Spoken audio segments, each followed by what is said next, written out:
Assalamualaikum warahmatullahi wabarakatuh. Alhamdulillahirabbil alamin. Walladzi arsala rasulahu bil huda wa dinil haqq liyudhhirahu 'ala dini kulli. Wa kafa billahi syahida. Wa asyhadu an la ilaha illallah wahdahu la syarikalah. Wa asyhadu anna Muhammadan abduhu wa rasuluh. Allahumma shalli ala Muhammad wa ala alihi wa ashabihi man tabi'ahum bi ihsanin ila yaumiddin. Ya ayyuhalladzina amanu taqullaha wa qulu qawlan sadida yuslih a'malakum wa yaghfir lakum dzunubakum. May yuti'illaha wa rasulahu faqad faza fawzan 'azima wa ba'd. Fa inna asdaqal hadisi kitabullah wa khairal hadyi hadi Muhammadin sallallahu alaihi wasallam, syarrul umuri muhdatsatuha fa inna kulla muhdatsatin bid'ah wa kulla bid'atin dhalalah wa kulla dhalalatin finnar. Ayolah ikhwah akraman subhanahu wa ta'ala. Insyaallah kita masuk hadis yang ke-298 dari 1000 hadis hafalan. Temanya tentang tanda mukmin dengan mencintai Ansor.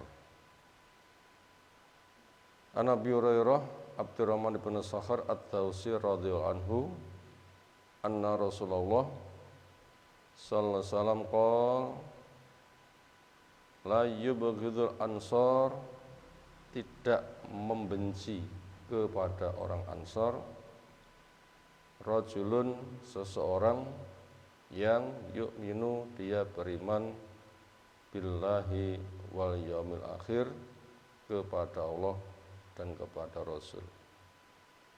Artinya tanda seseorang dikatakan beriman dengan mencintai orang-orang Ansar. Rawahu Muslim rahimahullahu ta'ala.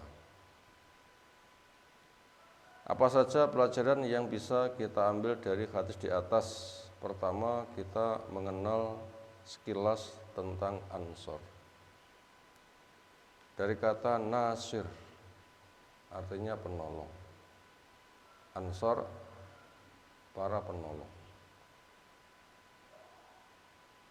Yang kita diperintahkan dengan kunu ansarullah, jadilah kalian penolong-penolong Allah. Artinya ketika Allah memberikan pertolongan,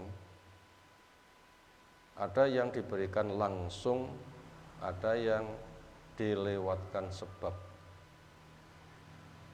Maka siapa yang mau menempuh sebab yang Allah tetapkan,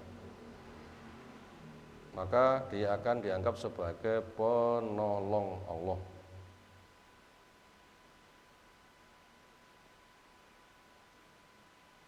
Secara sejarah, orang Ansar itu adalah penduduk Madinah.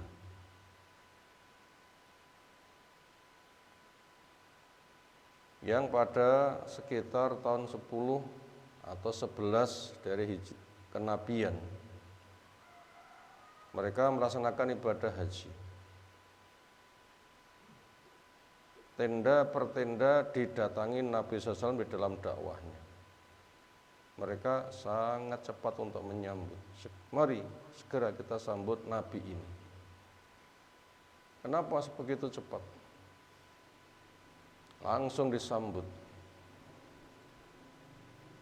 Karena mereka orang Madinah terbiasa hidup dengan Yahudi. Karena Yahudi di Madinah itu nunggu Nabi yang dijanjikan di kitabnya. Tempat hijrahnya di tempat yang banyak ditumbuhi pohon kurma. Sehingga mereka sampai beranak pinak menunggu kedatangan Nabi. Yahudi ngomong, nanti kalau Nabi telah muncul, kami akan bela, kami akan memerangi kamu, kami akan menang. Ternyata orang Ansar setelah itu terancam. Akhirnya mereka lomba. Siapa yang membela Nabi, maka nanti akan menang. Mari segera kita sambut. Akhirnya mereka menyatakan setia menyambut Islam, itu sejarahnya. Maka akhirnya dikirimi tenaga-tenaga pengajar Al-Quran ke Madinah, termasuk Mus'ab bin Umair. Akhirnya perkembangan Islam sangat pesat sekali, sampai tokoh besarnya pun juga masuk Islam. Sehingga akhirnya siaplah Nabi SAW untuk hijrah ke sana dengan pendahuluan Muslim yang sudah siap berangkat duluan, suruh berangkat walaupun dengan cara sembunyi-sembunyi. Puncaknya Nabi kita SAW dikepung untuk dibunuh rame-rame, akhirnya hijrah menyusul ke Madinah. Nah, orang-orang Madinah memang mereka minta pada Nabi SAW, datanglah kemari, nanti kami bela dakwahmu. Kami akan membela-mu lebih daripada kami membela diri sendiri, keluarga kami, harta kami, negeri kami. Engkau akan saya jadikan unggulan.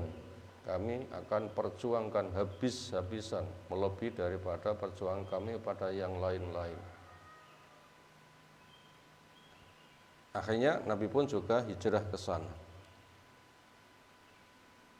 Secara garis keturunan dari pesan Nabi SAW, al-imanu Yaman, titik iman itu ada di Yaman. Artinya Allah menjadikan orang Yaman itu lembut,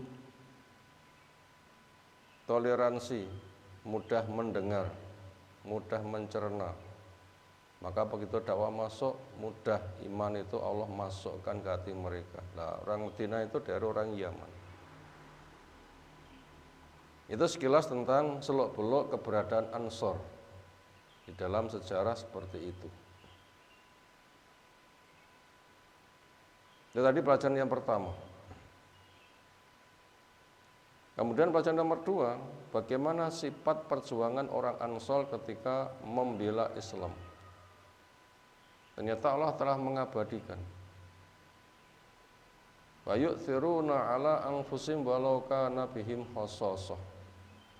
Mereka lebih mengutamakan saudaranya daripada kepentingan pribadinya walaupun mereka punya kebutuhan mendesak. Itu tentang keduniaannya.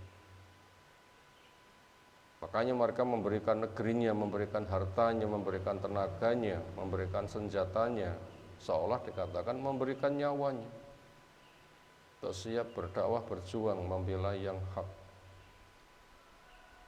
Sampai ketika ada pembagian, mereka ngecek dulu apakah saudara kami dari Muhajir sudah mendapatkan pembagian. Bila belum, mereka nggak mau terima, sampai menerima semuanya, baru menerima.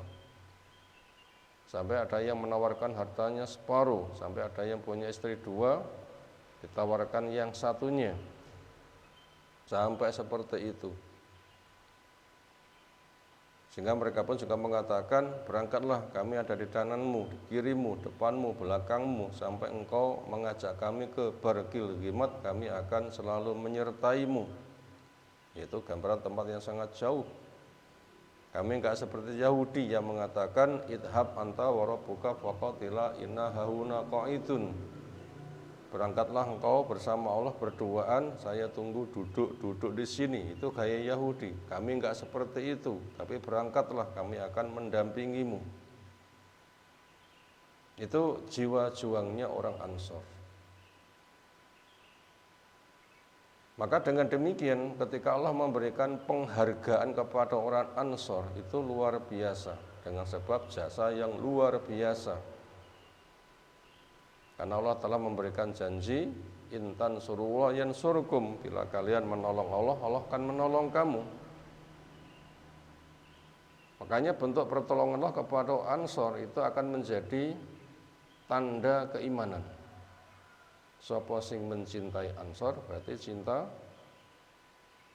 yang hakiki karena mereka sebagai pembela yang hak, maka itu merupakan tanda iman dia pada Allah, tanda iman dia pada hari akhir. Lalu pelajaran berikutnya, orang-orang Ansar telah meninggal, sementara hadis ini abadi sampai kepada kita. Kalau kita mencintai Ansar, sejarah tempo dulu ya sudah jelas, sehingga akan napak jelas jejak kehidupan mereka. Lalu untuk real kehidupan kita sehari-hari, apa konsekuensi ketika orang itu punya rasa cinta kepada Ansar? Jawabnya adalah kalau Ansar itu para wali-wali Allah, orang yang dicinta, dibela oleh Allah karena perjuangannya habis-habisan, konsekuensi orang yang hidup di sesudah mereka, maka siapa yang memiliki sifat kewalian, iman, takwa, sehingga berjuang di jalan Allah, Allah mencintai mereka. Nah, disitulah setiap orang di segala zamannya mencintai kepada orang yang punya sifat demikian. Lalu apakah wali-wali Allah itu ada di akhir zaman? Jawabnya jelas. Karena sifat wali itu telah ditetapkan oleh Allah. Ya Allah telah jelaskan, ala inna awliya Allahi la khaufun alaihim wa lahum yahzanun alladzina amanu wa kanu yattaqun. Ketahuilah bahwa wali Allah itu tidak takut, tidak susah. Akhirat masa depannya enggak menakutkan karena dijamin aman, dunia ditinggalkannya karena sudah diurus. Sehingga enggak menyusahkan. Siapa mereka? Orang iman dan orang takwa.